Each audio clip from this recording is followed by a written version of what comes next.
Welcome back to Maddie English Practice. I'm Maddie. And I'm Jules. Today we are looking at two words that confuse almost every single English learner in the beginning. It is a very common grammar trap. A grammar trap? Okay, what are the words today?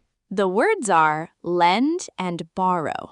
Oh yes, lend and borrow. They are two sides of the exact same action, which is why they get mixed up so easily. Exactly. For our English learners, both words are about sharing something temporarily.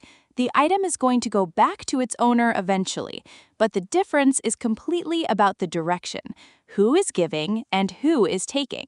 Let's break it down simply.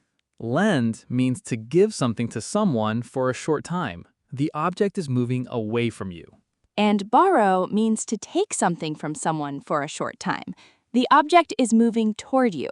So it is the exact same pen, but because I am taking it, I borrow it. Because you are giving it, you lend it. This brings us to the biggest mistake English learners make with these words. You will often hear people say, "Can you borrow me some money?" Yes, we hear that all the time and it is grammatically incorrect. You cannot borrow me something. Right. If you want the other person to give you money, the action is moving away from them. You must say, "Can you lend me some money?" Let's stick with the money scenario, because that is where these words are used in the adult world most often. Imagine you want to buy a house, but you don't have enough cash in your pocket. You have to go to the bank. You are going to take money from them, so you borrow money from the bank. And what does the bank do? The bank gives the money to you, so the bank lends you the money. And they usually charge you a lot of interest for doing it.